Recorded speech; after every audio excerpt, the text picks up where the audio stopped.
Hi friends, இன்றைக்கி நம்ம பார்க்க போகிற வீடியோ டக்காஸ் சர்பத் கடை தான். இது தொண்டியில் ரொம்பவே ஒரு ஃபேமஸான ஒரு கடை. ஸோ இந்த சம்மரை சமாளிக்கிறதுக்கு இதுதான் ஒரு சிறந்த கடைன்னு சொல்லலாம். ஸோ அந்த அளவுக்கு ஒரு கோல்டு ட்ரிங்க்ஸ் கொடுக்குறாங்க. ஸோ கோல்ட் ட்ரிங்க்ஸ் ஒன்றும் சூப்பரான வெரைட்டிஸ். அதே மாதிரி இவங்களே ஹோம்மேட் பண்ணி தான் மற்ற கம்பெனி மற்ற ஷாப்லாம் டெலிவரி பண்ணுறாங்க. ஸோ அதை எப்படி பண்ணுறாங்க அப்படிங்கிறதான் அந்த வீடியோ. அதை எப்படி மார்க்கெட்டிங் பண்ணுறாங்க அப்படிங்கிறத அந்த வீடியோவில் பார்க்கலாம். என் பேர் சாவலம். இது எங்கள் அப்பா தான் தொழில் பண்ணிக்கிருந்தாப்புல. என்ன ஒரு 1955 டக்காஸ் சர்பத் சொல்லிட்டு இங்கே ஓப்பன் பண்ணோம். அதாவது டக்காஸ்ன்னு சொல்லிட்டு பேரில் ஓப்பன் பண்ணோம். அல்வா கடை இதெல்லாம் ஓப்பன் பண்ணோம். அதுக்கப்புறம் குடும்ப பிரச்சனையெல்லாம் அப்படியே பிரிஞ்சு எங்கள் அப்பா சர்பத்து கடை தனியாக வச்சாப்புல. அப்பா இறந்து போயிட்டாப்புல. அதுக்கப்புறம் நான் பார்த்துக்கிருக்கேன். இதை நான் வெளியில் சிங்கப்பூரில் இருந்தேன். அதுக்கப்புறம் அந்த அப்பா இறந்ததுக்கப்புறம் நான் பார்த்துக்கிட்டு இருக்கேன். அது முதல்ல அதை ஓடிக்கிட்டு இருக்கு. என்ன இப்போ உள்ள நம்ம இங்கிலீஷ் என்னென்னா மற்ற சர்வத்து மாதிரி நம்ம பண்ணுறது கிடையாது.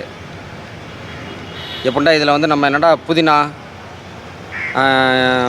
இந்த மல்லித்தலைகள் இலைகள் இதெல்லாம் காய வச்சு நம்ம சரி பண்ணி அதில் பொடியாக போட்டு அது சரி பண்ணி தான் பண்ணுறோம். நைட்டு காய்ச்சும் போது மட்டும் பானியை மட்டும் காய்ச்சி வச்சுருவோம், சர்வத்தை மட்டும் காய்ச்சி வச்சுருவோம். மற்ற இதை காலையில் நாங்கள் ஜாயின் பண்ணி எல்லாம் இது பண்ணுறது. இது ஒன்றே சாப்பிட்டோன்னா ரிஃப்ரெஷ் ஆகும். அதுக்காக அதை பண்ணுறது, வேறு ஒன்றும் கிடையாது. தொண்டியில் நம்ம கடை டக்கா சர்பத்து கேட்டால் எல்லாருக்குமே தெரியும். தொண்டியில் நம்ம மெயின் ரோட்டில் இருக்குது. மெயின் ரோட்டில் ஈசிஆரில் இருக்குது நம்ம கடை. டக்கா சர்பத்துங்கிறது எல்லாருக்குமே தெரியும். தொண்டியில் யார் கேட்டாலும் தெரியும். நம்ம ரொம்ப ஃபேமஸான ஆளுக்கு தான். நம்ம இவ்வளோ வருஷமாக இங்கே யாரும் பார்த்துக்கிட்டு இருக்கிறதுனால எல்லாருக்குமே தெரியும். இதுக்கப்புறம் என்ன பண்ணுறதுக்கே ஆம்பளை வரிசைலாம் ஒன்றும் கிடையாது. நான் ஒரு ஆள் தான் பண்ணிக்கிட்டு இருக்கேன். என் தம்பி அதுக்கப்புறம் பண்ணுவாப்புல. தம்பி 2 பேர் இருக்காங்க. 2 பேரில் ஒரு ஆள் யாரோ பண்ணுவாங்க. இது நம்ம போடுறது ரோஸ் மில்க்கு, நன்னாரி சர்பத் மட்டும் தான் போடுறோம். ரெண்டுலேயுமே நன்னாரி நம்ம சேர்த்துருவோம். ரோஸ் மில்க்லேயும் நன்னாரி இருக்கும், நன்னாரி சர்பத்துலேயும் நன்னாரி இருக்கும். நன்னாரி வேறு தான் சேர்ப்போம். நைட்டு நம்ம காய்ச்சும் போது அதில் உள்ள இங்கிலீஷ் கண்டி கொஞ்சம் டேஸ்ட்டுக்காண்டி என்ன செய்கிறது, பொள்ளாச்சி நன்னாரின்னு ஒன்று இருக்கும், அது கூட சேர்த்துக்கிடுவோம். காலையில் அந்த நன்னாரி வேற போட்டு அடித்து வேற போட்டு அதை ஜாயின் பண்ணிக்கிட்டு அதை வடித்து இது பண்ணிக்கிடுவோம்.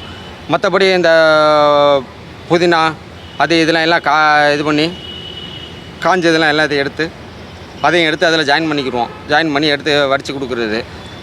மற்ற சர்வத்து மாதிரி சும்மா சாதாரணமாக எசன்ஸு இதெல்லாம் கலக்கிறது கிடையாது. கலர் அதிகமாக போடுறது கிடையாது. அதனால் நம்ம பேர் இருக்குது. டெல்லி வரைக்கும் நம்ம பேர் இருக்குது. வெளிநாட்டுக்கு எல்லாத்தையும் கொடுத்து விட்டுருக்கோம். இப்போ லோக்கலில் யாருங்க நம்ம வியாபாரம் பார்க்குறதில்ல. முடிஞ்சால் பாருங்கள், பார்த்துட்டு நம்பரை கொடுப்பாப்பெல்லாம் நம்பர்லேருந்து ஃபோன் பண்ணி எதாக இருந்தாலும் வாங்கிக்கிடுங்க.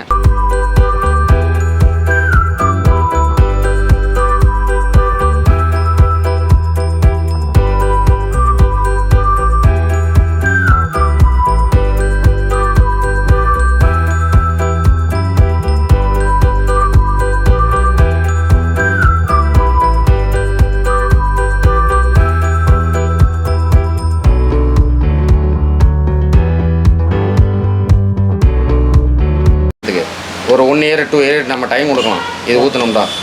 மற்றவங்க ஒரு பாட்டில் ஊற்றுவாங்க, இன்னும் மூடி கணக்கில் ஒரு 5 மூடி மட்டும் ஊற்றுவாங்க. சரி சரி.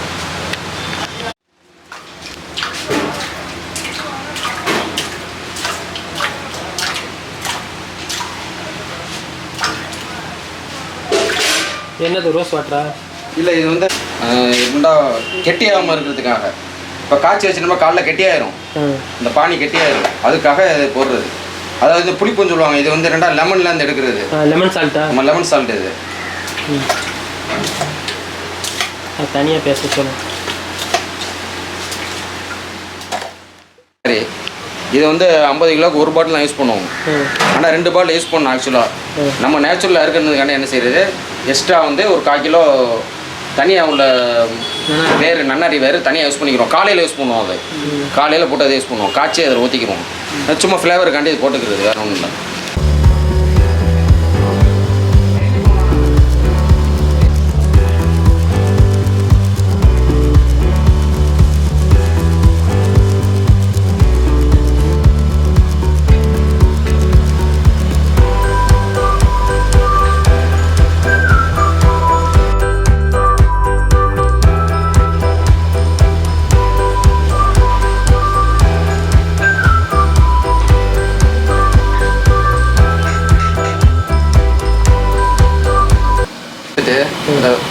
ஹீட் ஆகுறதுல அது கொஞ்சம் பிளாக்காக மாறினோன்னு அதை வடிச்சிட்டு அப்படி என்ன சொல்லி நன்னரி இந்த இடத்துல பொள்ளாச்சி நன்னரி இது ஊற்றிக்குவோம்.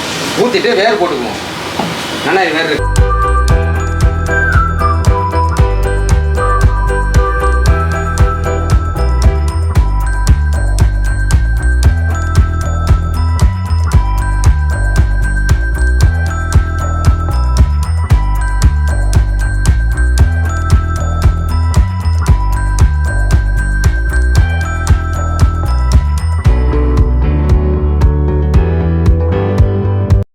செக் பண்ணுறது கிடையாதுண்ணா. கரெக்டாக டைமிங்லாம் ஆஃப் பண்ணிடுவேன்.